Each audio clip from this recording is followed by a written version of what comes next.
kapansin-pansin ang tumitinding tensyon ng Taiwan, Pilipinas, United States laban sa China. At ang laging nababalita lang ay ang mga bagay na nangyayari sa ating bansa laban sa China. At gayon din nakikita natin ang mga galaw ng Taiwan at United States sa kanilang paghahanda kontra sa posibilidad ng digmaan sa South China Sea. Ngunit bihira at hindi makita masyado kung ano nga ba ang nangyayari sa loob ng Chinese military at paano hinahanda ni President Xi Jinping ang kanyang bansa at ang 2 milyong mga armies laban sa potensyal na digmaan sa South China Sea. Atin itong pag-usapan, mga kaibigan.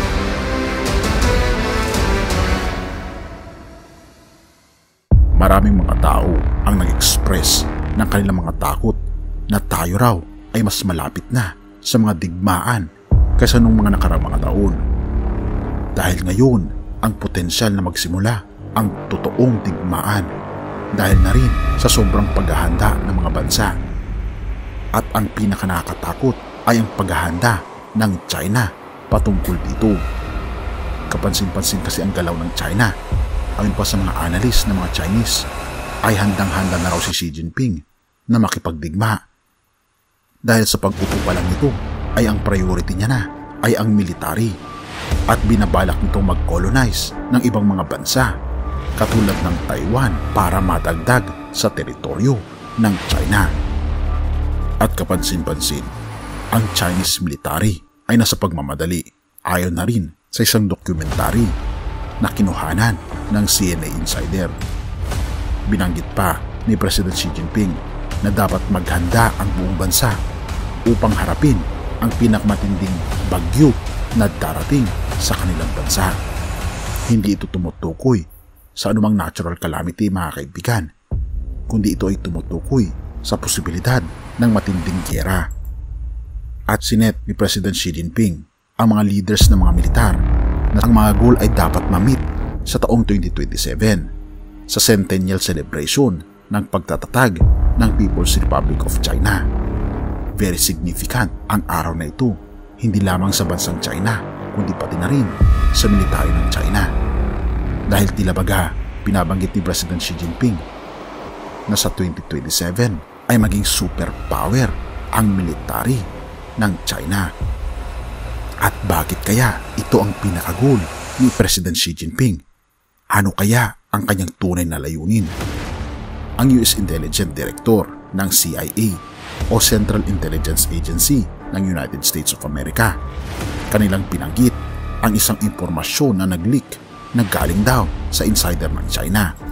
Ika pa dito, CIA Director, China readying for Taiwan invasion by 2027.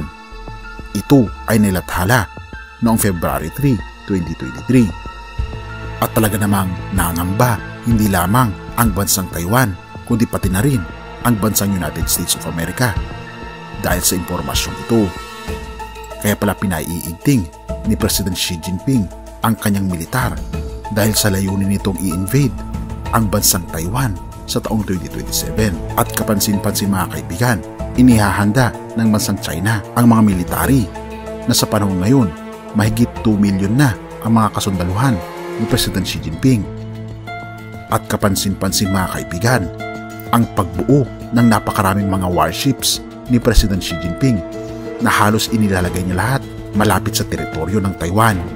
At ang isang barko pa na pinakamalakas ng China ay iniligay niya ito sa state na kasalungat ng bansang Taiwan at ipinangalan pa niya ito sa pangalan ng state na kasalungat ng Taiwan. Ayon na rin sa mga analyst, ang China raw ang may pinakamaraming warships sa panahon natin ngayon dahil 3 sa mga warships na ginagawa ng United States at China. 2 sa mga ito ay sa China at 1 lamang ang sa United States of America. So ibig sabihin, may ratio na halos 2:1. Ang tawag sa mga military ni President Xi Jinping ay People's Liberation Army.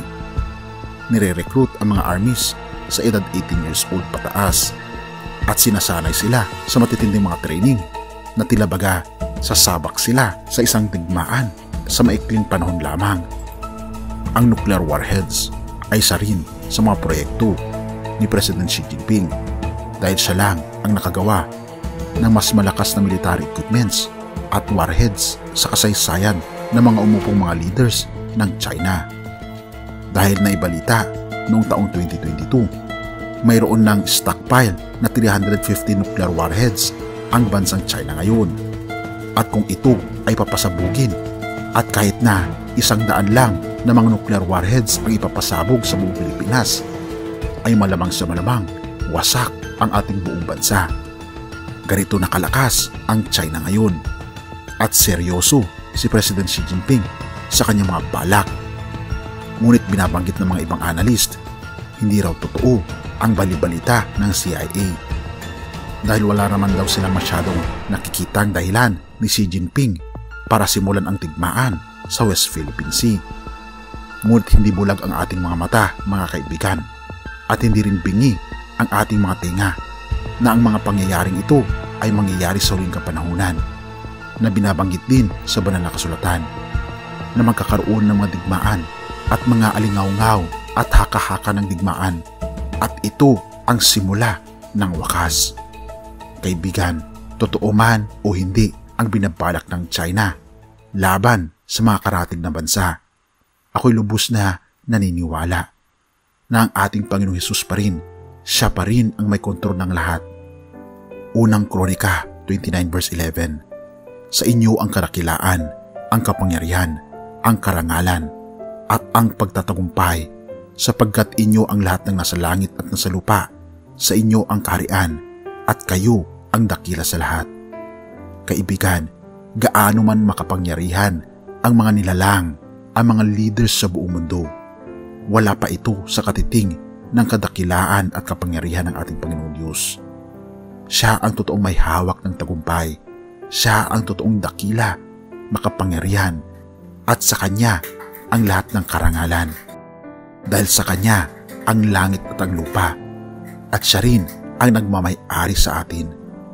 Kaya naman kaibigan, wala dapat tayong ipangamba, sapagkat ang ating Panginoon, siya pa rin ang babangon na pinakadakila sa lahat. Kaya naman tayo ay magpasakop sa totoong dakila na walang iba kundi ang ating Panginoong Hesus. Purihin ang ating Panginoong Diyos at salamat kaibigan sa iyong panonood. Tayo manalangin. Ama naming banal makapangyarihan sa lahat, ako po'y lubos na nagpapasalamat sa inyo pong kadakilaan sa amin. Salamat Panginoon dahil hindi kami mangangamba sa hinaharap, sapagkat kayo pa rin ang tunay na makapangyarihan, ang tunay na may hawak sa kung ano ang mangyayari sa hinaharap. At nawa Panginoon, kung mangyayari man ang mga bagay na ito, tulungan kami na may handa ang aming mga sarili upang sa ganon makamtan po namin ang totoong tagumpay dahil kami Panginoon ay nagpasakop sa inyo. Salamat Panginoon sa inyong walang sawang pag-aalaga sa amin, at salamat Panginoon sa inyong mga pangako na hindi niyo po kami lulubayan hanggang sa katapusan ng mundo. Patawarin po kami sa lahat ng aming pagkukulang at pagkakasala sa pangalan ni Jesus. Amen.